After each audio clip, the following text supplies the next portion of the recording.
Muy buenas noches, día martes, madrugada, día miércoles y comenzamos un nuevo capítulo de Así Somos. Hoy día, escúchame bien, vamos a hablar de historias familiares, vamos a hablar de drogas, vamos a hablar de mafia, narcotráfico, todo eso y fantasma. En un caso, y fantasmas, justamente, Juan. Todo eso junto en un caso que ha sido histórico, uno de los casos de terror supuestamente más históricos a nivel mundial. Estamos hablando del caso de Amityville, donde supuestamente un hombre de 23 años, Juan Andrés, habría asesinado a toda su familia, poseído por ciertas voces. Hoy día las investigaciones dicen que parece que de voces había bien poco y la historia sería otra. Si es que alguien no conoce la clásica película de terror de pasados los años 70, comienzo de los 80, perdón, que es El horror de Amityville, que luego tuvo un par de secuelas, probablemente sí conoce El Conjuro.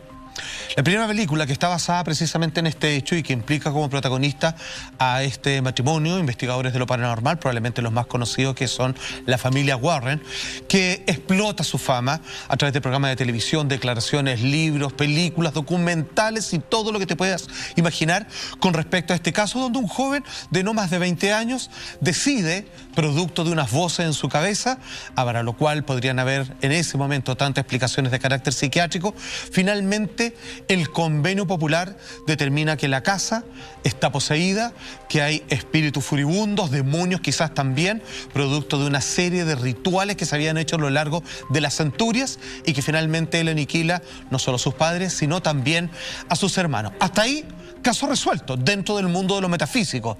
Sin embargo, resuelto durante años. Décadas incluso. Sin embargo, incluso hasta el día de hoy, estamos hablando de una casa que promueve turismo paranormal, donde tú puedes ir y, bueno, bastante terrorífico. Esto existe en todos los países del mundo, como hacer la ruta de Jack el Destripador, etcétera, etcétera. Tú te paseas por las habitaciones donde se habrían cometido tan brutales parricidios. ¿Qué es lo que sucede acá? Es que finalmente hay una investigación paralela que trata de ponerle piso a tierra a esta investigación, y lo que dice es que quizás, como tú bien decías, Michael, esto más que un acto desde el más allá, podría tener que ver un asunto con la mafia, producto de adicción a las drogas y una vil excusa tremendamente orquestada, donde estaría el crimen organizado, quien cometió los crímenes, incluso un cura. Imagínate, no, si esto es una orquestación gigante. Sí, está muy interesante este caso porque, recordemos, es la casa más famosa de la historia, yo creo, Sí, en donde claro. habitó esta familia de un matrimonio con sus 5 hijos durante 9 años. Estos asesinatos que ocurrieron el 13 de noviembre del año 74 en esta casa colonial, como tú bien describías, Salfate, Sí, de 3 pisos, en la localidad de Amityville, en Long Island, en el estado de Nueva York. Una casa que fue construida en el año 28, que ha sido, por supuesto, que escena para muchas películas, también muchos visitantes que van a hacer turismo allá, pero también hay, paralelo a la investigación que tú mencionas de la mafia, que ya vamos a entrar muy profundo en eso, Rick Osuna, que es un escritor estadounidense, él en el año 2002 lanza un libro llamado El caso de Amityville, reinvestigando los asesinatos de la familia DiFio. Una investigación bien exhaustiva que él había hecho recogiendo testimonio de los mismos vecinos, en donde se habrían dado cuenta que el caso se cierra y se condena al hijo mayor, a Butch, como el gran culpable de esta masacre de toda su familia, y que se pasaron por alto ciertas pruebas. De hecho, él, el escritor, ahí plantea varias hipótesis que tiene que ver, por ejemplo, que la hermana, la que seguía de Butch, que tenía 18 años, también habría estado involucrada en esta masacre. Queremos ir desmenuzando esa historia porque, claro, han pasado ya 50 años de eso, ¿cierto? Y la verdad es que todavía surgen muchas dudas, porque aquí podemos irnos al meollo de la familia, cómo era su conducta, cómo era la relación que ellos tenían. Se hablaba de una figura paterna muy violenta, muy posesiva, muy abusadora, mucha violencia intrafamiliar, consumo de drogas por parte de Butch. Entonces, al final, uno ahí puede empezar a unir cabos y decir, a lo mejor estas personas, estos hijos ya no daban más, necesitaban de alguna manera terminar con su sufrimiento, y encontraron esta otra idea que era igual de terrible a su situación actual. Ahí hay algo interesante. Entonces, desmenucemos esa historia. Ya, lo que pasa es que, Michael, generalmente, a ver, convengamos lo siguiente. Cuando uno habla de casos paranormales, ojo, y desde ya podemos decir que no es del todo descartable lo que en programas anteriores y lo que la gran comunidad que es asidua a estos temas configura, de que aquí claramente hay un asunto que tiene que ver con espíritus, con demonios, por ejemplo. Ok, puede que haya algo de eso también y lo vamos a desmenuzar como dice Monty, pero ¿cuál es la fantasía más recurrente en estos casos? Es que a alguien buenito, completamente normal, que es una postal de Disney, en algún momento tiene un encuentro con el horror y todo se desencadena en una masacre. Entonces, nadie pone en duda, porque es lo más angelical en el entorno familiar, termina siendo destruido por donde el diablo metió la cola. Y como dice Monty, aquí si empiezas a ver realmente bajo el agua, te das cuenta de que de bueno y sano la familia no tenía prácticamente nada. Y ahí es cuando uno tiene que comenzar a considerar que esto es cada vez menos raro, sin por ello descartar que haya algún proceso paranormal en medio de todo esto. O sea, sin lugar a dudas puede ser un poquito de todo. Lo que termina gatillando justamente todas las anteriores. Lo que termina gatillando tal vez este asesinato que comete este joven de 23 años, claro, no tiene que ver tanto con lo paranormal, pero sí era una casa que estaba muy cargada en su momento, tenía una historia justamente de personas que habían vivido ahí, que tenían relación con la magia negra, que habían construido casas, que habían muerto y habían sido enterrados ahí. Vamos a entrar a todos esos detalles sin lugar a dudas. Ahora, en este caso, Juan Andrés Alfate, nosotros hablamos del asesino, este joven de 23 años, Bat, no era una persona como uno podría definir una blanca paloma y siempre se supo. Era un adolescente bien conflictivo. Muy conflictivo. Que siempre tuvo problemas, justamente. Estamos viendo imágenes, me parece, de cuando fue detenido. Siempre tuvo problemas con sustancias ilícitas. Los vecinos desde siempre, y esto es bien curioso, los vecinos desde el minuto uno, porque recordemos que él llega a un bar, ¿cierto? El 13 de noviembre es cuando mata a toda su familia, y él llega a un bar gritando... Aún temprano, a las 6:30 de la tarde. Claro, de día, y él llega a un bar gritando así como, creo que le dispararon en mi familia, qué sé yo, van a la casa a ver, estaba la escena que todos conocemos, ¿cierto? Todos los cuerpos, muy prolijamente cuidados ahí, pero todos asesinados, y él dice, yo creo que esto es de la mafia, y él se lo llevan de alguna forma, la primera vez no lo toman detenido como un posible sospechoso, sino que lo toman detenido para protegerlo. Y desde ese minuto, desde el minuto 1, es más, diría yo, desde el minuto 0, es que todos los vecinos de inmediato dicen, esto no es la mafia, esto es él. Todos los vecinos de inmediato asumieron que este joven era quien había asesinado a su familia. Entonces eso, claro, de a poquito vamos uniendo las piezas de este rompecabezas, como decía Monty, de un padre tremendamente violento, de una madre violenta en lo psicológico y en lo físico, de una madre muy permisiva y de una madre que terminaba siendo víctima de toda esta violencia, entonces terminaba aceptando la violencia no solamente en torno a ella, sino que también en torno a sus hijos, porque anda tú a saber, probablemente no tenía herramientas para salir de ese círculo de violencia. Y un hijo de 23 años que tal vez para evadir toda esta situación era un adicto de aquellos y que todos los vecinos sabían que era una persona muy adicta. Todos estos componentes en los que justamente Rick Osuna, este escritor estadounidense, termina poniendo sobre la mesa más otros elementos que vamos a ir revisando. ¿Podríamos detallar de alguna forma cuáles fueron las conclusiones? ¿Cómo empezó a llegar Rick Osuna a este rompecabezas totalmente distinto al que nosotros teníamos en la cabeza, donde los fantasmas parece que forman parte, Juan Andrés Alfate, pero forman menos parte de lo que nosotros queremos, no son tan protagonistas como habíamos pensado? En realidad, en esta mesa de diálogo, en esta conversación, en realidad vamos a determinar cuánto es de porcentaje de incidencia la posibilidad de un factor paranormal. Porque lo que a todas luces es que lo humano, lo terriblemente de la condición humana, es lo que más está presente acá.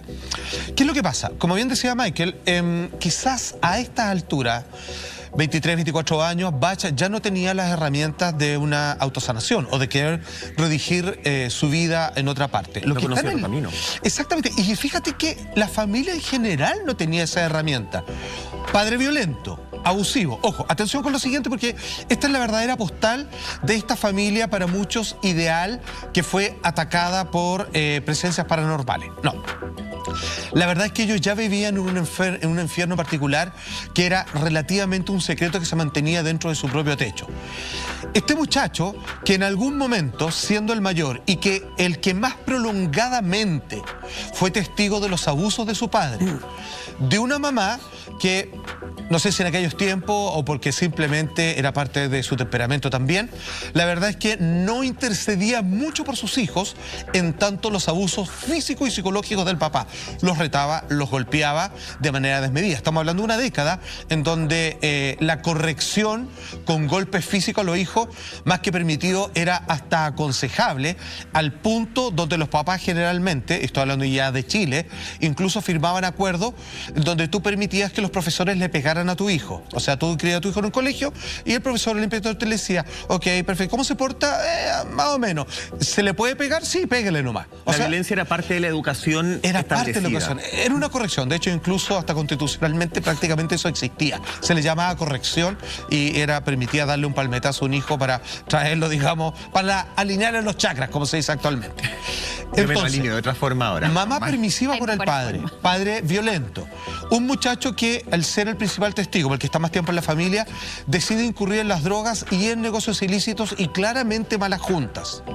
Y aquí viene el problema, porque al no tener una cercanía, un vínculo, tal como el libro de Osuna coloca, es que finalmente él dice, nosotros no le podemos entregar el cariño. Yo creo que no se hicieron esta pregunta, pero claramente no se querían hacer cargo, no les interesa, y para ellos un hijo tenía que ser derechito, cumplidor, y si no era así, era un problema que lo abandonaban.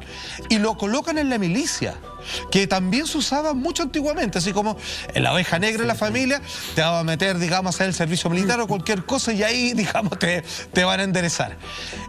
Fracasó.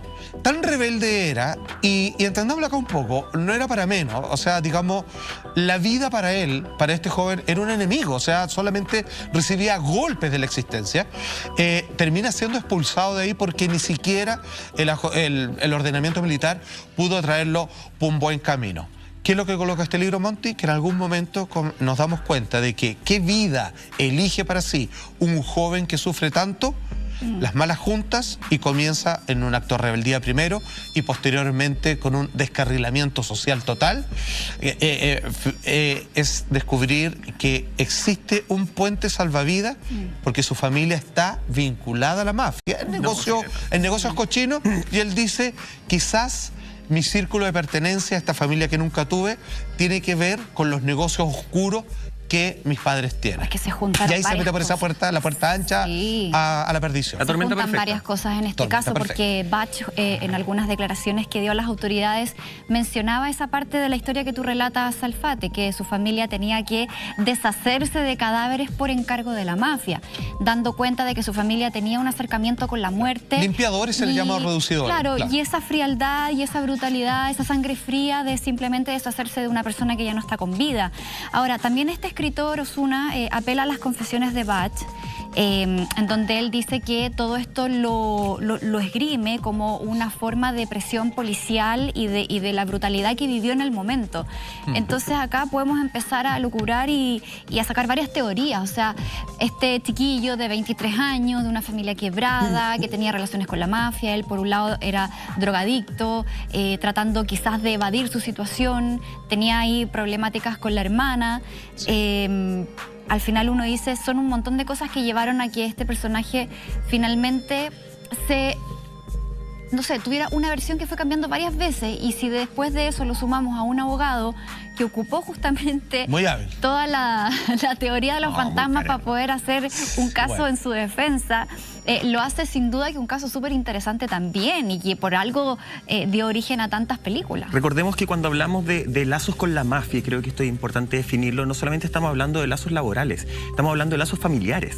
Claro. Se dice justamente que su abuelo materno era parte activa del grupo de la mafia, entonces no es como el negocio que encontré, no es el lugar donde fui a caer, es donde por herencia, de alguna forma, mi familia y yo tenemos que estar, lo que nos tocó vivir. A eso iba cuando tú no te sales de la mafia, tú no dices son tuyas, no es como a mí me meto por 6 meses y después me voy para la casa, no. Son parte de tu familia, es tu familia, es tu vida. Yo por eso hacía el hincapié en que probablemente Bach no tenía otra forma de vida, no tenía otra visión en su cabeza. Ahora, sí empieza, y ojo, esto es importante también tenerlo muy en claro, que el tema paranormal no empieza a sonar desde el minuto 1, empieza a sonar cuando él ya está detenido, justamente justamente cuando llega este abogado, que es un personaje importante y que le vamos a poner acento a él, cuando se empieza a hablar del tema paranormal. ¿Les parece si revisamos cómo es el mismo Bach quien se refería justamente a estos ataques paranormales en su cabeza? Perfecto. Vemos unas declaraciones y seguimos comentando. We were really a close family, you know. It's a shame what happened, but it happened. Some priest was in the courtroom watching my performance on the witness stand. He felt that my performance, I had to be possessed by the devil.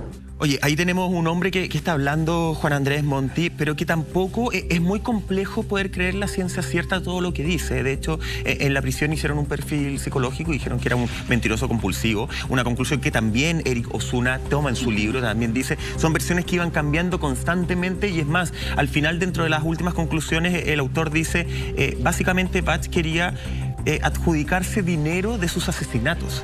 Quería terminar ganando plata. Cobrar el seguro. Cobrar el seguro, pero además después, cuando ya estaba todo esto hecho, que ha pasado muchas veces con el con tema de la otros, historia, claro. quería cobrar, él de hecho Bach demandó a Osuna, a este autor, porque quería derechos, quería recibir plata de las películas, quería recibir plata, en ese caso específico, del derecho del libro. Sí. Entonces, era un hombre que ya estaba totalmente ajeno a los sentimientos. Un hombre que termina matando, algunos dicen, claro, por tema de la mafia, otros por salvarse de esta violencia familiar.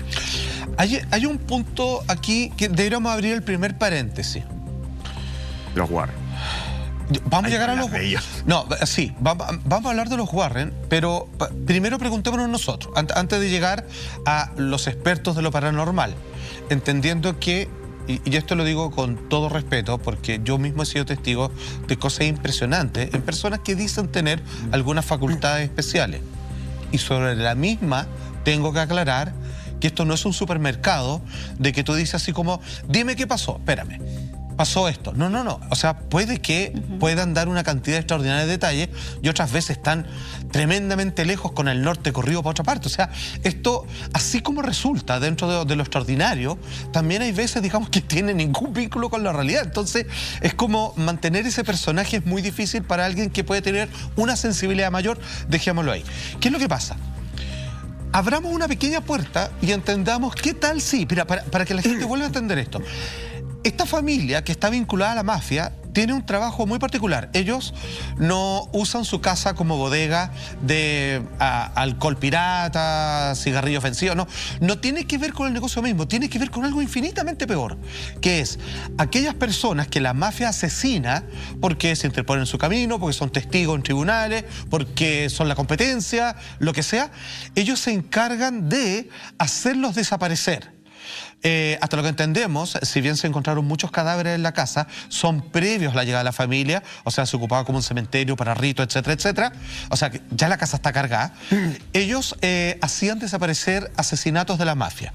Imagínate que en algún momento esos cadáveres hayan estado ahí, personas violentamente asesinadas, y que confiemos un poco en la energía esta vez y digamos, ¿qué tal si efectivamente existe un paraguas tétrico de mala vibra, pero ya a un nivel así superlativo en este hogar, en donde sí se respira y sí se contagia quizás algún asunto, vamos a decir, de carácter demoníaco? Solo me toca citar a Gloria Menéndez, que es una psiquiatra norteamericana que se hizo muy famosa, que ella desarrolló facultades psíquicas y que dice, a mí me extraña cómo la gente que cae en ciertas adicciones o que tiene un grupo familiar violento, ella podía ver cómo se empezaba a infectar, así como de moscas, entidades que comenzaban a llevar a una tristeza, una depresión y a una violencia a los que estaban dentro de esa familia. Abro ese paréntesis, sí, porque hay una posibilidad que no se puede descartar. Me parece súper interesante porque por un lado tenemos esta cruda historia terrenal, pero por otro lado está la historia de la casa, que data desde el siglo XIX, claro, ciertos principios del siglo XX, en donde desde los indios que habían habitado ahí, los Chinicoc o los Montauk, que llevaban a los enfermos a morir o a la gente que ellos denominaban loca. Entonces era un terreno en donde había mucho sufrimiento. Después llega otro personaje, ¿cierto? John Catchum,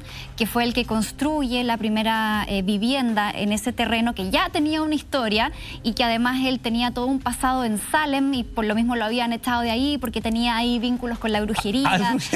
Entonces al final son muchas cosas las que se van conjugando. Interesante lo que tú dices, que cuando hay ambientes frágiles... Stranger Things también, la serie tiene que ver con esta casa como la historia real. Me encanta, hablemos de eso, porque justamente cuando hay como esta fragilidad, esta debilidad más psicológica emocional, es la puerta de entrada para las malas energías. Vamos a la pausa y al regreso seguimos con este tema acá en Así Somos.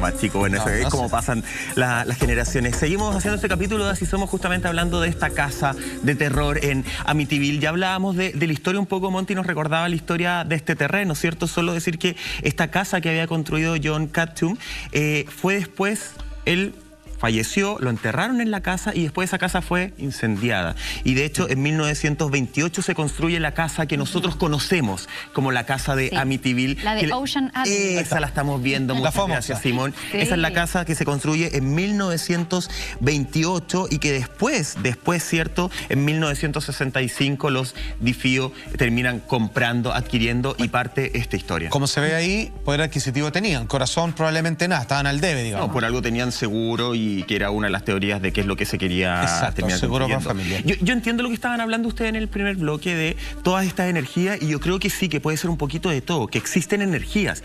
Pero también lo rico de esta investigación de Rick Osuna es que él saca a la palestra ciertas pruebas que antes no eran conocidas para llevar este asesinato al mundo terrenal. De hecho, él involucra fuertemente a la hermana Dawn, muchas gracias. A la hermana, la que venía después de Batch de alguna forma. Y dice, acá hay dos antecedentes bien importantes. Ella primero, y esto lo sustenta él en una declaración jurada que hace el pololo de Dawn en 1974, que él dice, ella estaba muy molesta con su familia porque ella quería mudarse a vivir conmigo. Y la familia estaba totalmente en desacuerdo. Primero hay un antecedente de la molestia que ella tenía para dejarla como una especie de autor intelectual de todo esto, que es una de las teorías más fuertes que queda en el libro de Rick Osuna. Pero además dice, ojo, que ella tiempo antes escribió una canción que supuestamente había sido en un tono cómico, pero la canción tenía como nombre, hizo una traducción simultánea, se las voy a decir en español por supuesto. La canción decía La noche en que murieron los DiFio.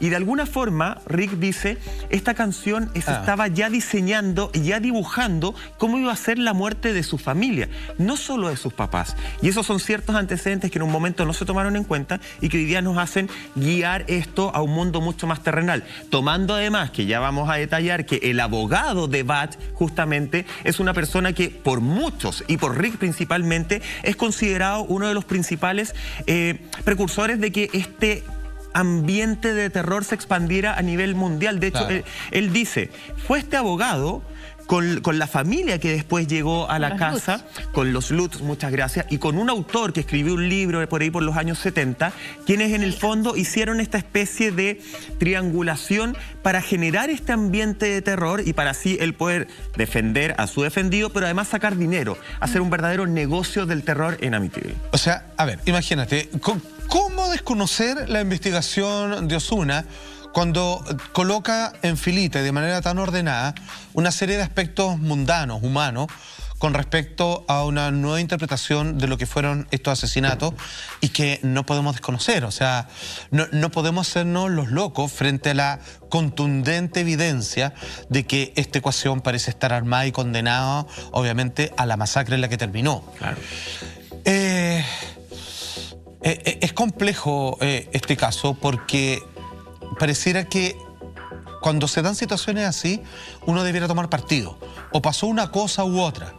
Y está claro que muchas veces lo paranormal ha servido como escudo, como la tremenda excusa o como la historia perfecta para encubrir horrores que son mucho más terrenales, pero que quizás no estamos dispuestos a aceptar, ya sea por querer creer una buena historia o porque finalmente nos damos asiento a de que cosas tan terribles puedan pasar en la casa de nuestros vecinos.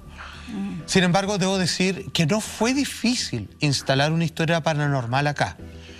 Si es que en la cercanía se hablaba sobre ritos confirmados a partir de brujería que se hacían ahí, de cuerpos que encontraron que no estaban asociados a un cementerio legalmente instalado en ese sector. Y como les decía anteriormente, así como pasa en el rancho Skinwalker, que hasta el día de hoy sigue siendo investigado, que algunos le llaman Disneylandia lo paranormal, por la cantidad de cosas que se ven, criaturas, lobos gigantes, luces, animales de tu propio ganado que desaparecen del corral y aparecen completamente arriba de un techo, un camión completamente ordenada, que es imposible que llegasen ahí ni con ayuda humana, etcétera, etcétera. Está en la cercanía parte de las tribus indígenas originarias de este sector, que son los Mautak. Para que ustedes sepan, la serie bien conocida Stranger Things, es así nomás, sí, no tiene traducción. Ya. Está basado en un hecho real confirmado. En aquella época, los soviéticos decidieron muy seriamente, y es parte de su historia oficial, tratar de generar espías psíquicos. O sea, hicieron mucha apuesta gubernamental en personas que tuvieran facultades de, ok, vamos a tirar una bomba en tal base, pero no sabemos dónde está, díganos dónde están escondidos. Y él decía, ok, están en este lugar y en este momento está el general que queremos eliminar, vaya, ataquen tal cosa. Veo que tienen... el personaje Eleven. Exactamente, tienen aviones escondidos acá, tienen 4 tanques, ahí está la base que hay que bombardear.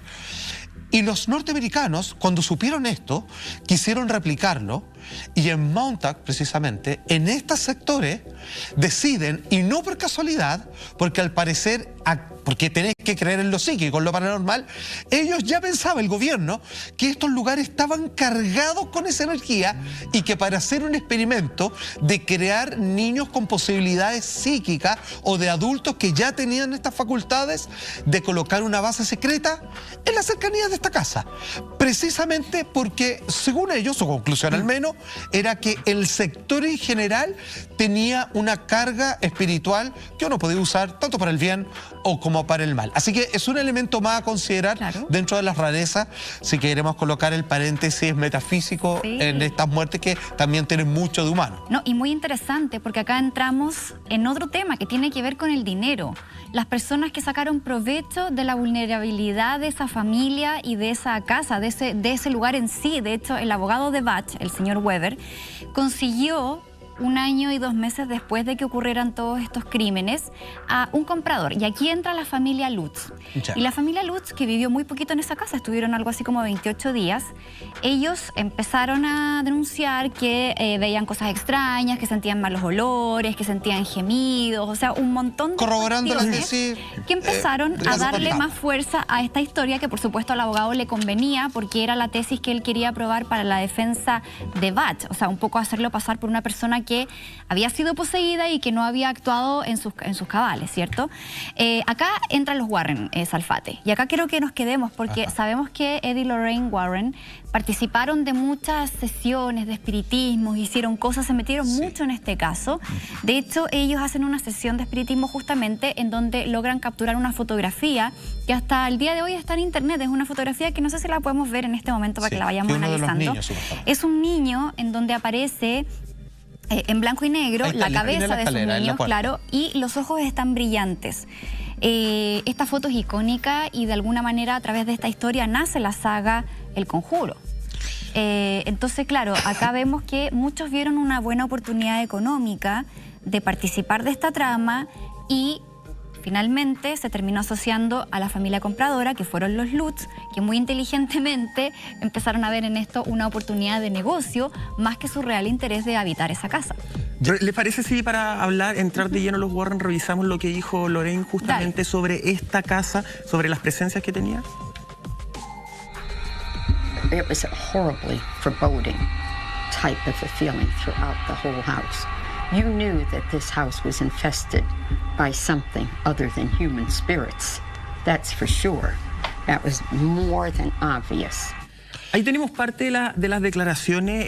Esta es muy breve, han dado muchas entrevistas, ellos dieron muchas entrevistas en torno a esta casa. De hecho, acá tengo otra que ella misma decía: el caso en sí ha afectado nuestras vidas personales más que cualquier otro caso en el que hayamos trabajado en 54 años de investigación.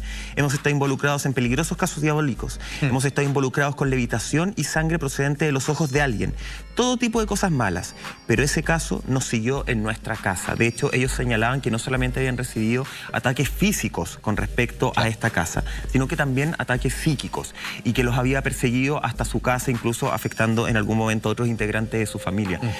¿Cómo se puede entender? Yo sé que vamos a analizar esa foto que no quiero ver mucho porque si no va a dormir pésimo.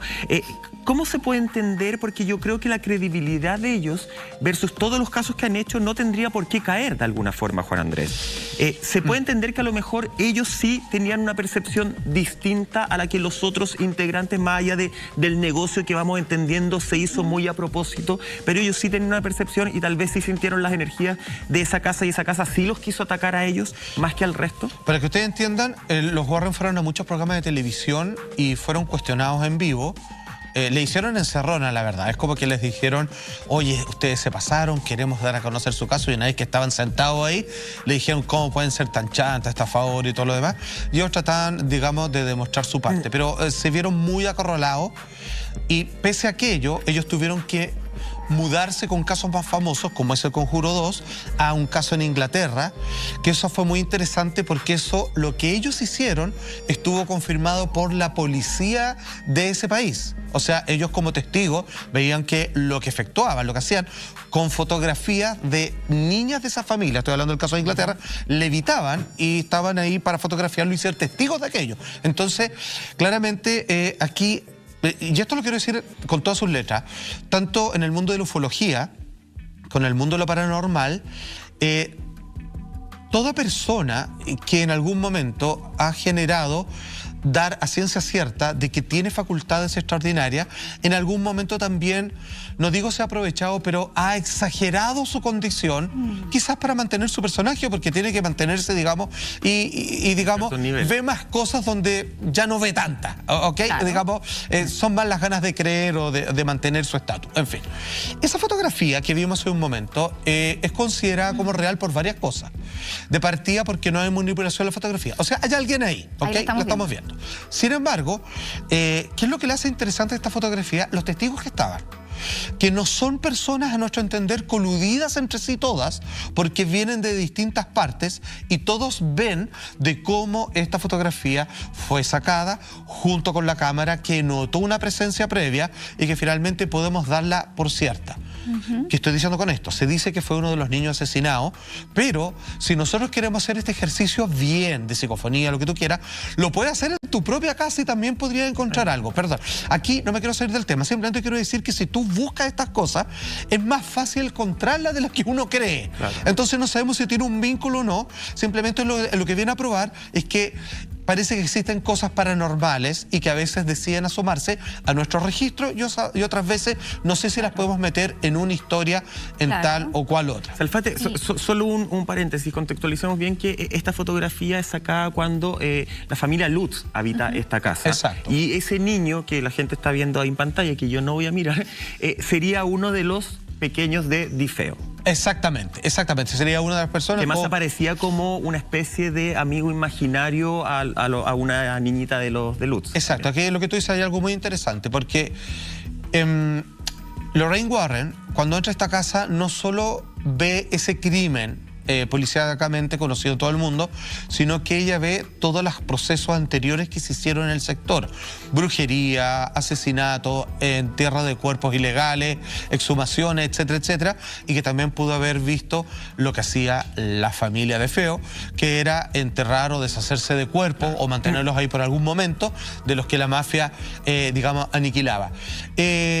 Claramente esto es un caso interesante donde todo se mezcla, pero quiero decirle a la gente que cada vez que se ha hecho una investigación a fondo de casos paranormales que son completamente intrincados, siempre aparecen estas dos flores, que es algo completamente humano y algo completamente inexplicable. Quizás en este caso, hoy por hoy, lo humano pesa un poco más que lo extraño, pero según los Warren, si les vamos a creer a pie juntilla, y que estaban dedicados vocacionalmente a esto, aquí claramente el mundo de lo paranormal se mezcló con una mala energía previa que ya existía por la práctica de esta familia, claro. O quizás fueron impulsados o ayudados o gatillados por estas malas energías que finalmente los llevó al joven de 24 años a Butch a tomar la decisión del asesinato de todos que los disparó, digamos, incluso a sus hermanos pequeños. Recordemos lo paranormal que le pasaba a la familia Lutz antes de saber si esto es un negocio o no. Dentro de las cosas ellos dicen... Como antes de llegar al cura. Claro, antes... Porque ahí también hay algo interesante. También hay un cura involucrado.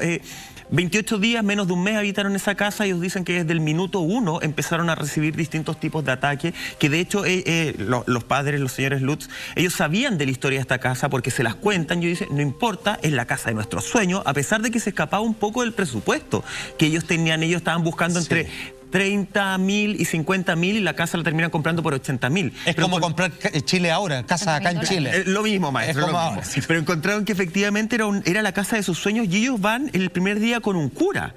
Y el cura efectivamente empieza a lanzar agua... No están penando. Empiezan a lanzar, gracias equipo, empieza a lanzar agua bendita, sí. Y de hecho en ese minuto efectivamente como que escuchan una voz que les dice así como váyanse de acá, salgan de esta casa. Pasamos de eso, pasamos a ver imágenes, pasamos a que el menor, un niño que en ese momento Dani tenía 9 años, él dice hasta entrevistas que dio hasta hace muy poco tiempo que un día despertó y estaba levitando con su hermano. Levitando, y él lo dice hasta el día de hoy, un niño que en ese momento tenía 9 años. Más ataques psíquicos de alguna forma que iban enfocados en el padre Monty, claro. Quien sentía estos episodios de frío, que lo estaban persiguiendo, quien estaba como entrando en estas neuras. Sí, mira, yo creo que hoy día tenemos muchos antecedentes que van por la línea más de lo racional, ¿cierto? Que es un poco lo que propone este escritor Rick Osuna, en donde él dice que intentó contactar, por ejemplo, a los otros 2 presuntos cómplices que habían actuado también en esta masacre, porque... Claro, y se hicieron varios peritajes y efectivamente no había solamente un arma ni una bala, sino que se había encontrado otra munición perteneciente a otra arma de otro calibre distinto al que usó Butch. Por tanto... Entonces se dice que habría habido más de un involucrado y Osuna lo que hace es tratar de contactar a estos presuntos cómplices. Uno que había fallecido en el año 2001, por lo tanto no pudo tener claramente sus declaraciones, y el otro está hoy día bajo protección de testigos. Entonces no puede acceder a él. Bueno, o en ese momento, no pudo acceder a él. Pero 2 más 2. Entonces, como que te da él la historia dice varias cosas que son bien heavy, porque de hecho él en una entrevista Osuna dice, yo creo que Dawn tuvo, la hermana de 18 años estuvo involucrada, y decirlo me parece muy triste porque ella era muy pequeña y estaba dispuesta a hacer cualquier cosa con el fin de parar el sufrimiento que estaba experimentando en ese momento. Vamos a revisar unas declaraciones, Michael, antes de seguir con esta historia, porque como yo creo, no sé si se podría descartar a ciencia cierta todo lo que tenga que ver con lo paranormal, pero sí me parece interesante esta mezcla que hay hoy día en estos antecedentes más duros con lo espiritual o lo paranormal. Un poquito de todo, como dijimos al principio de este programa. George Lutz justamente cuenta en unas declaraciones lo que yo les estaba adelantando, que ellos sabían de la historia de esta casa. ¿Cómo reaccionan? ¿Por qué la compran? Lo revisamos ahora. A ver. When you look at enough homes, you get a sense for what feels good to you and what doesn't. This house had no reservations for us. It was the answer to so many different things that we thought would be perfection of a sort.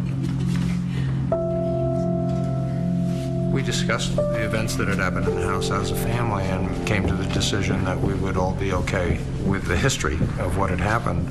But I don't think any of us considered the possibility that there would be something residual there. I got very sick in the house and lost a lot of weight, lost days at work. My own personal hygiene changed there. Ahí estábamos viendo las declaraciones justamente de el padre de familia, del padre de esta familia que compra la casa al abogado de los Difío justamente y que... A los defensores de la masacre. Al defensor, claro. Al abogado defensor. Por eso se dice en el fondo, en lo terrenal, que acá había un triángulo del engaño. La primera parte del triángulo del engaño era el abogado de Bat, ¿cierto? Que en el fondo hace las gestiones para venderle la casa a los A los Lutz. Lutz, que ojo, un detalle no menor, compran una casa que estaba por sobre su promedio de $80.000, más o menos la compran. Está sobrevalorada. Pero ellos no tenían un buen pasar económico. Claro. Ellos tenían problemas económicos según la investigación que saca Rick Osuna. Entonces también uno dice, entonces ¿por qué compran una casa más cara, por más sueño americano que tuvieron en ese momento? Si tenían problemas económicos ellos, ahí se podría llegar, que en el fondo era un acuerdo con este abogado. Y de confirmar una historia paranormal. Sí, sin lugar a dudas, porque el negocio era justamente, y la tercera parte de este triángulo, para que quede claro, era Jay Johnson, un escritor que en 1977 escribió el libro Aquí vive el horror, justamente. Exacto. Ellos tres se habrían puesto de acuerdo para confirmar que esta casa era una casa que estaba endemoniada. ¿Qué ganaban todos? El escritor y la familia iban a ganar plata con todo este negocio del horror, el abogado también, porque obviamente se metió en todo este negocio, pero además el abogado iba a poder certificar su teoría de que Bach en el fondo lo que tenía eran voces del demonio que lo habían obligado a levantarse y a matar a su familia. Un dato relevante, ese era el triángulo del negocio. Un dato relevante con respecto a ese libro. En base a ese libro después se hizo la película Terror en Amityville, que se estrenó en el 79, una película súper exitosa que de hecho llegó a estar nominada a los Oscars. Entonces, si uno va uniendo cabos, dice, chuta, la verdad es que era bastante interesante seguir por la vía de lo paranormal, porque como ganaban obviamente todos. que todos salían ganando. Ya, a ver, echemos por un momento abajo lo paranormal. Ya. El cura, que como comentaba Michael, decide, producto de todo lo que le pasaba a esta familia, a sabiendas de lo que había ocurrido en la masacre anterior, lo llaman porque ellos dicen, aquí están penando, se escuchan ruido y más que ruido, digamos así, la cosa se pone grave acá. Y él comienza a echar agua bendita y le comienzan a salir ampollas en la mano. Eso es una característica... Aparte de escuchar, váyanse de aquí. Exacto, muy clara en estos casos. Eso de las ampollas ha sucedido de manera confirmada por la iglesia incluso, en más de alguna ocasión. En los seminarios que se hacen para exorcistas está como en una de los signos claros de que la reacción de alguien que trata de interceder para hacer una limpieza comienza a recibir estos ataques de vuelta, y la ampolla es como un primer signo. Eso, digamos que la iglesia que a diferencia de lo que uno podría creer, que compra el tiro estas cosas, no, es súper reacia y hace súper investigación antes de meterse a interferir espiritualmente con estos asuntos. No basta que alguien diga, oye, en mi casa vive un demonio y dice, ya sí, lo creemos. No es tan así. Y la verdad es que ellos en sus clases hablan sobre estos fenómenos. Ahora, ¿qué es lo que pasa? Este cura, producto de varias cosas, después fue desvinculado de la diócesis. Entonces pareciera que él sí estaba dispuesto a participar. Todo parece calzar en este caso. Sin embargo, les recuerdo algo. Que si bien confirmadamente otras personas parecían, como ya tenemos una fotografía, como ya tenemos otros registros de la casa que parecen confirmar de que está lo suficientemente cargada, quizás como para embrujar a alguien y que cometa un asesinato, no sabemos si llega hasta tanto, pero en fin, está la última historia de las últimas personas que compraron esta casa, que eso fue hace no más de 2 años, y estas personas explícitamente dicen, nosotros somos como familia, papá, mamá, 3 hijos, fanáticos de lo paranormal. De hecho, vamos por todo el mundo haciendo tour a los lugares de casa embrujadas. Y cuando vimos que teníamos la plata suficiente para comprar esta casa, la compraron. De hecho, la compraron. Salió en las noticias, hicimos un programa.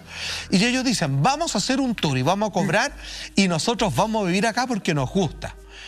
Y aquí viene lo loco, porque según ellos, ellos interrumpen el negocio y se tienen que ir de la casa sin haber ganado ningún dólar entre medio, porque no pudieron, no alcanzaron, dando certificación de que la casa era horrorosa para vivir y que ya ni siquiera querían hacer negocio con ella. Ni siquiera es como, ya, nos vamos a ir a otra parte y hacemos el tour acá.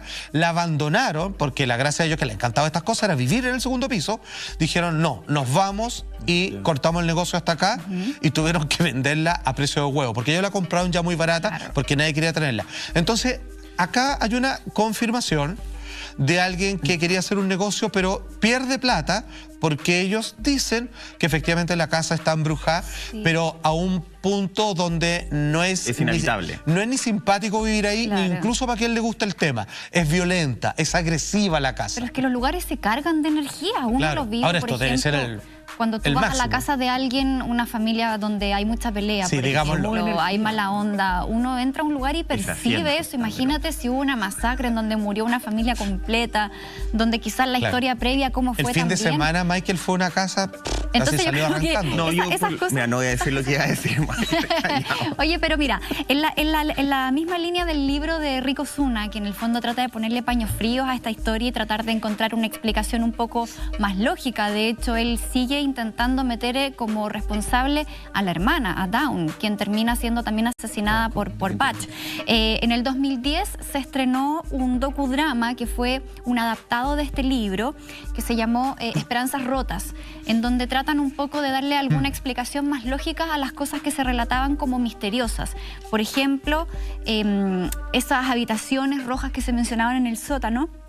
En ese documental se muestra como que era un armario grande nomás, que era un espacio donde guardar cosas. Estos que era típicos bajo la escalera.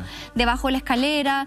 Entonces, al final, un poco tratando de decir, hubo más surrealismo con respecto a esta historia. Se trató de meter lo paranormal para poder potenciar algo que tenía un buen cimiento. O sea, era una buena historia. Claramente era una casa cargada y trataron de sacarle por ahí. Ahora, solamente para meter una pequeña ahí, ángulo, que es que muchos periodistas serios también caen en el vicio de tener que probar sus teorías y muchas veces se ha visto de personas que hacen denuncias muy claras, después inician una persecución que ya no fue y tratan de seguir buscando cosas donde ya no hay, porque alguien que busca fantasmas y que se pierde en esa obsesión, hay otros que buscan la verdad. Claro. Y se pierden esas obsesiones y tratan de probar lo suyo, y él no es por amor al arte, también él quiere ser famoso y ganar plata. Me refiero que él no puede salirse de lo que ya pilló. Todos los que están involucrados acá están involucrados por un negocio, más allá que por un gusto, podríamos decirlo. Importante con los antecedentes que estaba entregando Monty, también se dice que, claro, estas huellas en la nieve gigantes no podrían haber existido porque según meteorología de la época, ¿cierto? En ese momento era imposible que existiera nieve, son parte de las pruebas. Y también Rick Osuna dice que para sustentar un poco todo esto, más las pruebas que tiene, pero sustentar en dichos el hecho de que los Lutz hicieron todo esto un negocio y era falso. Y él también, por eso pues se dedicó al reggaetón. ¿O es otro ese? No, pues es otro. Ese otro.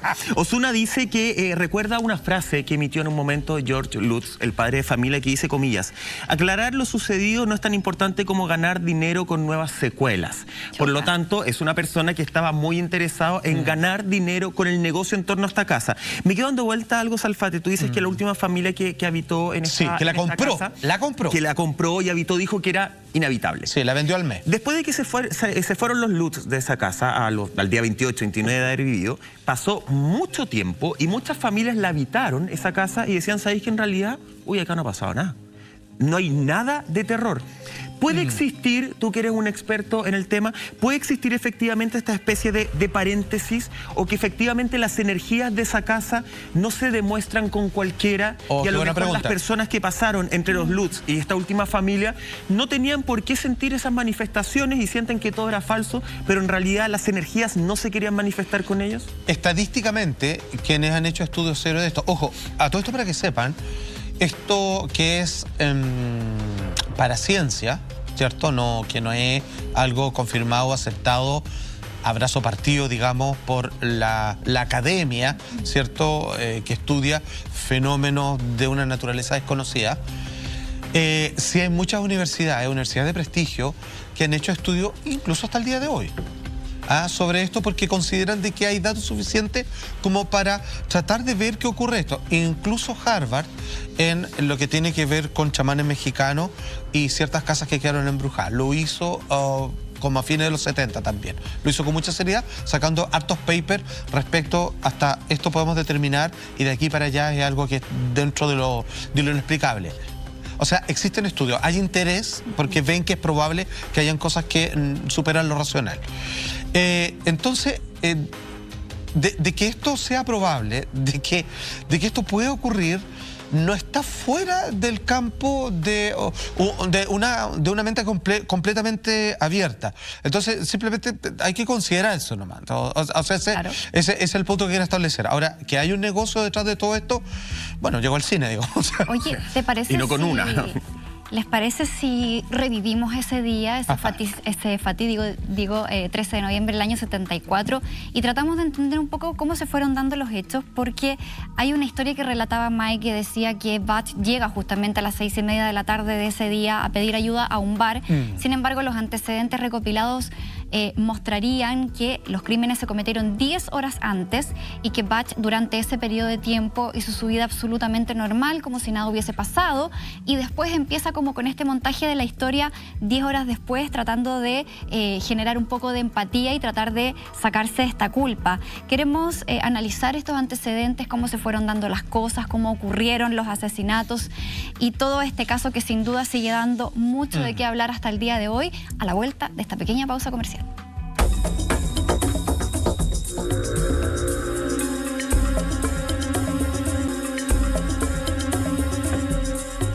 Ya estamos de regreso aquí en Así Somos. Seguimos analizando el caso de Amityville ocurrido el 13 de noviembre de 1974, que hoy tiene nuevas pruebas, una historia que fue marcada por la violencia intrafamiliar, por la adicción a las drogas, por traiciones, por codicia, hasta con la mafia involucrada entre medio. ¿Qué fue lo que llevó finalmente a Ronald Jr. o a Butch DeFeo a cometer estos crímenes atroces? Pasemos a revisar parte de sus declaraciones. There was a lot of problems, you know, and it's not that I could sit here and lie to you. I could say that I knew something bad was going to happen to my mother and father.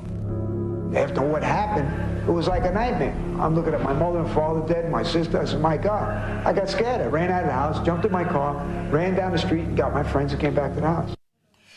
Oye, bien escucharlo es bien... Sí, salta harto en todo caso, ¿eh? Sí, es bien llamativo porque justamente como decía Monty antes del corte, él hizo más o menos 10 horas de su vida normal. Vida normal, entiéndase que fue donde su novia. Claro. Es más, él decía, hoy estoy preocupado porque no he podido comunicarme con mis papás, no sé qué pasará, qué sé yo. Entonces había un tema de un montaje. Cuando él dice, no es que yo quiera mentir, que en shock, finalmente mintió durante todo un día. Claro, ahora quizás tampoco se podría descartar que ya sean cualquiera sus justificaciones.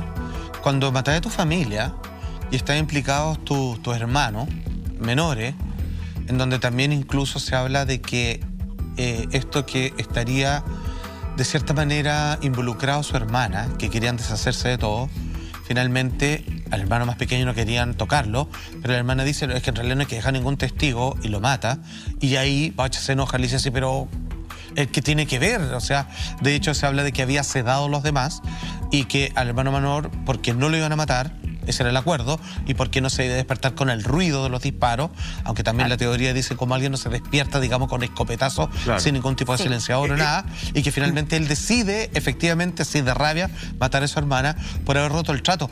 Mi pregunta es posible, yo no sé si ustedes lo consideran o no, de que por mucho que haya sido planificado, lo que pasa es que hemos visto tantos casos que no, pero de que después de matar a tu familia, él entra en un estado de shock en donde más o menos se olvida por un rato lo que hizo, así por la brutalidad de lo que acaba de ser. No es que recapacite, sino que su mente se defiende. Claro, ¿no? se queda como una especie de limbo. Según la investigación de Rico Osuna, el plan original era matar justamente al papá y a la mamá. Un papá que, ya lo hemos dicho, era tremendamente violento. Todo esto luego de una pelea donde el papá no solamente agredió psicológica y físicamente a la mamá, sino que también agredió físicamente a uno de los niños más chicos. Claro. De hecho, al nivel que lo dejó sangrando. Ese es el tipo de violencia que estábamos hablando. Después de ese día, supuestamente, ellos se habrían calmado los ánimos y eso de las 20 horas habrían todos comido, habrían cenado. Se habla de relaciones incestuosas también, ¿eh? No vamos a entrar en detalle, no sé bien de quién, pero bueno. De parte de Butch, del asesino se habla de relaciones con una de sus hermanas menores, justamente, pero que según la investigación eso habría descartado que fuera el gatillante para, pero sí es un tema de análisis completo en la familia. Acá estamos hablando ya de relaciones de carácter de pedofilia.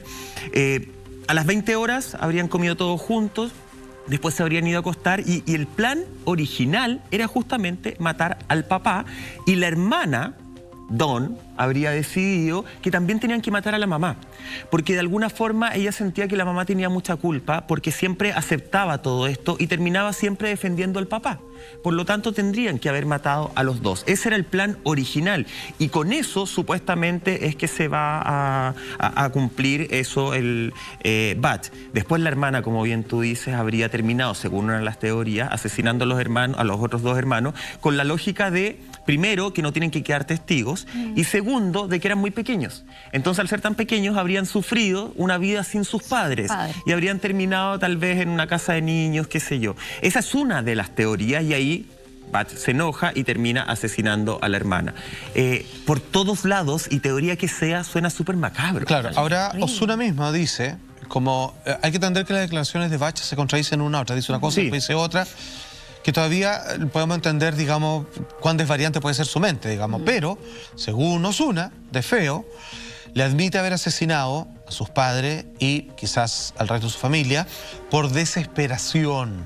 A su familia, incluso con 2 amigos no identificados. Y aquí es cuando vamos a entrar al cuento de que si tuvo colaboración de otras personas o no, que algunos dicen que es su hermana y que en otros casos pueden ser otras personas. Aquí el cuento es que la motivación es muy desesperante. Hay algo que igual me parece raro, porque siendo mayor de edad y siendo su hermana también mayor, ellos perfectamente, si querían acabar con ese círculo de tortura o tortuosidad en el que vivían, se podrían haber ido igual. Pero sin embargo intentan, al parecer, producto del cobro de los seguros, asesinar a sus padres sin ninguna coartada entre medio, lo que también es raro, porque si vayas a matar a tus papás vas a tener que inventar alguna historia. Claro. Porque tengamos en cuenta que es prácticamente el abogado el que comienza a meter la idea del asunto paranormal. Hasta acá no existen, hasta acá no hay voces, no hay nada de eso. Entonces, cuando él dice que parece que fue la mafia, porque es lo que lo vinculaba, se está metiendo en un forro increíble, porque eso van a tener que demostrarlo y la mafia va a ser perseguida. Y sin embargo, nunca se investigó. Entendamos que este escritor da con muchos asuntos clave, pero la policía nunca se quiso hacer cargo de eso. Entonces aquí tenemos que entender 2 cosas. Sin sobreponer el asunto paranormal, que al parecer sí parece que tiene una cuota de esto acá, es que cómo la policía o todo el sistema acepta tan fácilmente lo paranormal, o mejor dicho, descarta todo lo que hoy día llamamos que es lo más racional. Por algo lo descartan. Yo creo que la policía no anda detrás de una buena historia, a ellos les da lo mismo. Ahora, el tema de la mafia también se descarta, Monty, dentro de esta investigación, porque finalmente dicen la mafia no asesina niños. Además. Entonces acá te dejamos totalmente descartado que la mafia tuviera relación directa por algún tipo de ajuste de cuenta o por algún encargo de parte de los mayores. Lo que quiero decir que cuando alguno se enamora de la historia paranormal, también están quienes se enamoran, digamos, de lo absolutamente racional, descartando todo lo otro. Siempre están las 2 caras. Ahora, en este caso, yo creo que la historia de la mafia corre por un carril en paralelo. A mí también me parece poco probable que la mafia haya intervenido en una problemática familiar, siendo que a ellos quizás no les tocaba el negocio ni los afectaba mayormente. Yo aquí creo que sí había materno. Sí, o sea, había como un tema familiar, pero claro, la no mafia asesinan niños. actúa en base a la lógica de los negocios. O sea, si ellos se ven en peligro van a actuar, pero no van a interferir en un conflicto familiar que quizás a ellos ni siquiera les toca. Entonces, a mí me parece que acá... porque lo que pasa es que nos dejan cabos sueltos.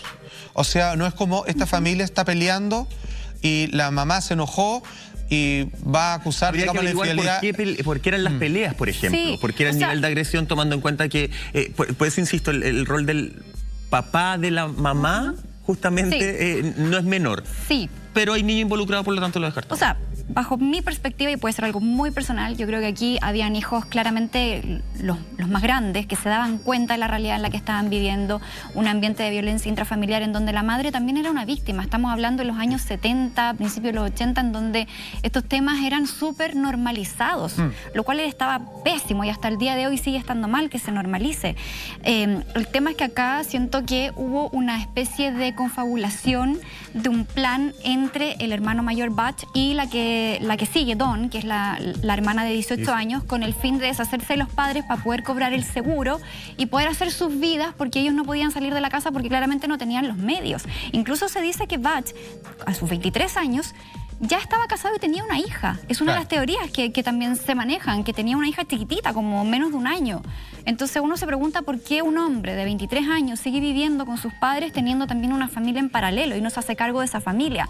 Entonces ahí también uno podría deducir que había un control familiar bastante potente y que ellos necesitaban liberarse de ese control y también tener la autonomía económica para seguir con sus vidas. Sin embargo, Dawn, que era la hermana, tenía tanta rabia con el papá que yo creo que esta situación se le escapó un poco de las manos, se dejó llevar por la adrenalina o la emocionalidad del momento y el plan no salió como lo habían pensado, y ahí Butch también, dentro de su locura, bajo su consumo de drogas, finalmente terminó asesinando a toda la familia. Estamos viendo a la hermana en pantalla. Ella, bueno, se dice habría sido una de las principales víctimas. Sí, hay que considerar también, Monty, que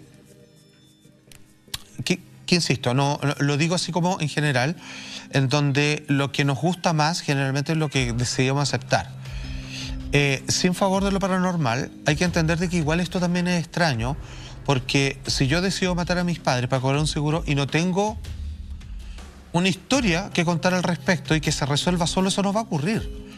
Yo puedo decir, ya, él está tan inflado su cabeza en drogas que en realidad no piensa bien, pero su hermana no es tan caso. Entonces, aquí estamos hablando de algo que no podemos hacernos los locos también, y son personas que, bajo la idea de cobrar un seguro, matan a sus padres, pero que cuando la policía llegue no van a saber qué decir. Al menos deberíamos considerar que es bastante extraño, porque lo que tienen que decir es muy poco probable, y si le van a echar la culpa a la mafia, que nosotros la estamos descartando, le vaya a echar la culpa a la mafia, que sí tiene que ver con la familia, o sea, tremendo forro. O sea, digamos, yo creo que es peor lidiar con la mafia que con espíritu, digamos, en este caso. De todas maneras. Claramente acá, a la luz de los hechos, ¿cierto? Después, todos podemos sacar conclusiones, ya ha pasado tanto tiempo. Cada uno se arma su hipótesis. Claro, y su propia historia, pero da la sensación de que nunca existió un plan. Efectivamente, pero de acá en el fondo era... No tenían experiencia, pues si no eran de que acá el tema es básicamente matemos a los papás porque nos están haciendo una vida imposible. Y desde esa lógica, a ver, uno nunca puede empatizar, creo yo personalmente, con un asesinato, pero sí uno puede tratar de empatizar con el infierno que estaban viviendo. Claro. Con esa realidad, porque claro, a lo mejor hasta ese minuto no existían los fantasmas, no existían los ataques psíquicos, no existían las voces en el cerebro, pero existía un ambiente que, ya sea por la historia de la mafia, ya sea por violencia, ya sea por historias personales de cada uno, era un ambiente insostenible. Yo creo que esa es tu explicación para matar a alguien. Claro, cuando hablamos de que esta persona de 23 años mantenía o habría mantenido relaciones sexuales con una de sus hermanas, y los papás supuestamente habrían estado en conocimiento de todo esto, y habría sido casi una práctica que es realidad, o sea, que se naturaliza en el ambiente. Esto ya no es disfuncional, esto está roto. Claro, no, disfuncional te queda corta la palabra. Entonces, ¿por qué se llega? Yo creo que al final las lógicas más simples terminan siendo las correctas muchas veces. Y acá efectivamente eran dos hijos que tenían mucho odio. ¿Qué es lo que pasó? Probablemente esa va a ser la gran duda. ¿Qué es lo que pasó entre esta hermana, entre Dawn y este hermano de 23 años? ¿Por qué se terminaron peleando? ¿Por qué se salió de esta especie de plan el hecho de acabar con la vida de los menores, que también eran víctimas? Y ese es el tema.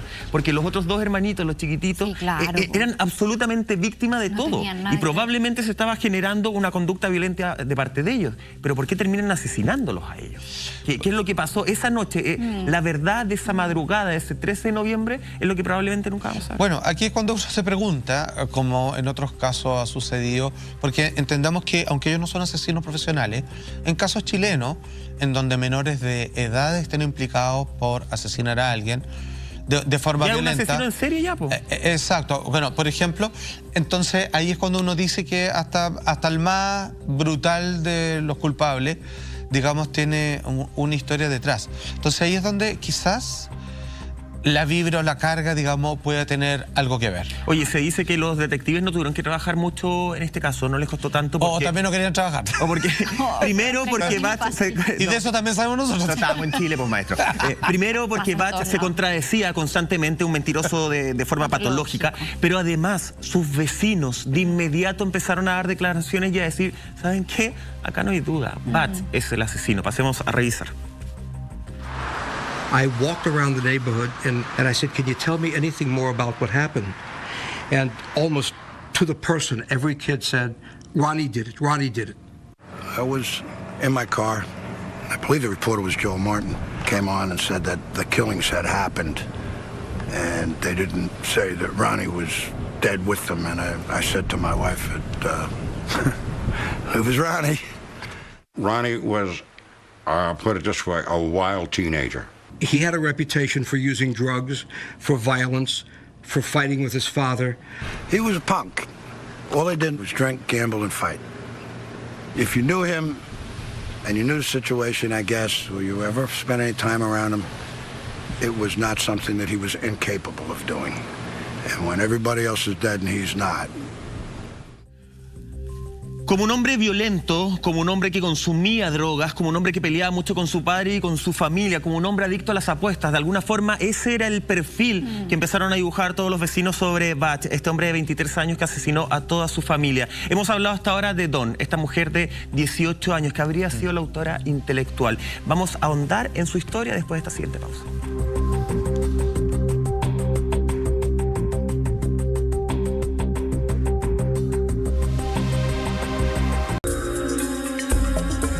Ya estamos de regreso junto a ustedes, seguimos analizando la masacre de Amityville a pesar de que han pasado ya 48 años de que el suceso, todavía siguen saliendo a la luz nuevos antecedentes. Ya vamos a continuar con ese tema, pero antes, atención porque llegaron productos alemanes para tu hogar. Moderniza tu cocina con nuevos utensilios que harán más fáciles tus recetas dulces y también saladas. Encuéntralos a un precio muy especial en nuestra tienda .lared.cl. Tremendo dato como siempre. Y ahora sí retomamos esta historia en donde no solamente pone como protagonista al condenado Butch DeFeo, quien estuvo por muchos años en la cárcel. De hecho, él fallece el año pasado a la edad de casi 70 años. Pero también dentro de la investigación que hace Rick Osuna, este escritor estadounidense, en donde él también apunta a que la hermana Dawn, en aquel entonces de 18 años, también habría participado de estos crímenes, chicos. Fíjate que el viernes 8 de noviembre, 5 días antes de los asesinatos, había sucedido algo más, coloca el autor. Butch tenía que ir a depositar el dinero de su abuelo en el banco, pero nunca llegó a hacerlo. Dicen que se lo habían robado, vale decir que ya estaban de cierta manera haciendo un acopio de lo que era la plata que ellos querían y que necesitaban. Es curioso que, pese a todo lo dicho, finalmente cuando él asesina a todos, porque eso es de su propio reconocimiento, poseído por un demonio o no, él en algún momento implica a su hermana y cuenta de que ella no solamente es la autora intelectual, sino que ella se salió del plan original, que era solo matar a los padres, y finalmente él, en un arranque de ira por haber asesinado a su hijo más pequeño, decide también acabar con la vida de ella. Y aquí entramos de nuevo en un círculo de un callejón sin salida, más bien, porque no tenemos cómo preguntar a los muertos, digamos. Entonces, sería, ya que estamos en esta. Ya que estamos en esta, sí, claro, podría. Absolutamente. Ahora, una pequeña aclaración. Fíjense que los Warren no se metieron en este caso, que la mayoría de las personas se confunden, sino en un caso siguiente. Ellos fueron testigos de esto desde este plano, digamos, viendo un poco lo que pasó, pero según ellos, claramente todos le echaban la culpa a una entidad demoníaca que después seguiría en la casa, afectando a algunas personas. Y algo que me habías preguntado, que había quedado en el tintero, porque a algunas familias le pasa algo en ciertas casas y otras no. Del paréntesis. Claro, fíjate que la estadística dice que se necesita, o sea, no se necesitan, pero hay dos factores que siempre gatillan cuando hay hechos paranormales en una casa: mujeres y adolescentes. Si se combinan esas dos, pareciera que la forma de energía es más fácil para canalizar esas cosas. Yo creo que porque son mejores puertas, o son, estamos hablando de dos seres humanos que están mejor conectados con las cosas, yo creo, y que parecen ser más tentador para estas entidades. Importante el hincapié que hace justamente con los Warren, Juan Andrés, porque efectivamente ellos hacen cargo de lo que sucede con la casa y con las familias posteriores, no con el caso de los DeFeo. De hecho, es el terreno, es el ambiente, lo que se está generando en ese lugar, la expertise en la cual ellos estaban investigando. Según lo que señala Rick Osuna, justamente, ya como para cerrar esta noche de horror, cuando Butch se da cuenta que su hermana habría asesinado a sus hermanos, bajo otras teorías que dicen que Butch habría asesinado a sus hermanos de un disparo, posicionándose él mismo al medio de las dos camas y disparando solamente un disparo a cada uno. Pero según la teoría de Rick, cuando ve que su hermana habría asesinado a sus hermanos, él lo que hace es se desespera, le empieza a pedir explicaciones y la empieza a agredir físicamente, la golpea. Luego de eso, él la habría asesinado. Entonces ahí probablemente también hay un tema, bueno, estamos hablando de esa época de cómo se investigó, porque mucho se decía de que los cuerpos estaban posicionados de manera perfecta y habría estado acompañado al menos de una persona. Porque encontraron, balística encontró balas de otra persona. Claro. De otra arma. Claro, de otra arma. Que no era la que estaba en la que había perpetuado los disparos. Solamente debo decir que ese hecho igual solo condenó a una persona y no hicieron mayores investigaciones. Aquí o paranormal o humano, o una vez más, los policías no hicieron su trabajo y nunca lo vamos a ver. Qué importante ese punto, ¿ah? Sí, no existió una investigación concreta e importante. Monty, Juan Andrés, sí, pues nos reencontramos mañana. Con este caso tremendo. ¿Nos reencontramos mañana, Juan? Sí. Ya, vamos a ver si nos reencontramos mañana. ¿Está funcionando Zoom todavía, no? Estoy escuchando un carerraja acá por el Zoom. Se va de vacaciones el maestro. Se va de vacaciones. Oye, ustedes ya se fueron de vacaciones, yo no me he tomado este año. Nos reencontramos mañana. Vamos a 30 horas. Chao. Vacaciones, cuarentena. ¿Qué más?